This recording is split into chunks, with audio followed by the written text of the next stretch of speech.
We're on Caravan Terrace, which has recently been cleared of scrub by friends of Durlston, and it is an area which exposes the Rags, which is a massive bed of the Purbeck rock.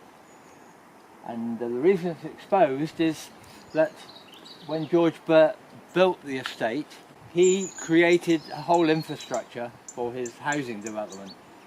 And in doing so, he created a walkway through the slopes of the bay, which was called a plaisance, which was a leisure walk. Unfortunately, by about 1881, the whole of that walkway was swept away in various landslips. Meantime, up here, as I say, these rags are exposed because it was quarried, and we think most of the rock and stone was used to create the small walls that abound through the gardens area of the estate.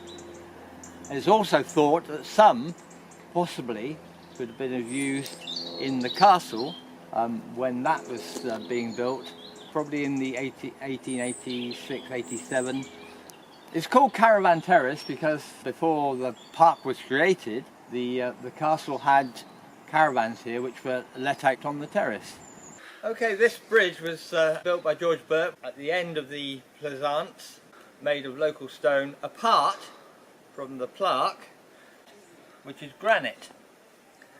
And that's quite interesting in the fact that although people think of Mowlams developing their business through limestone, in fact the business really took off when John Mowlam bought quarries in Guernsey and up in Scotland, made the business out of granite rather than Purbeck limestone.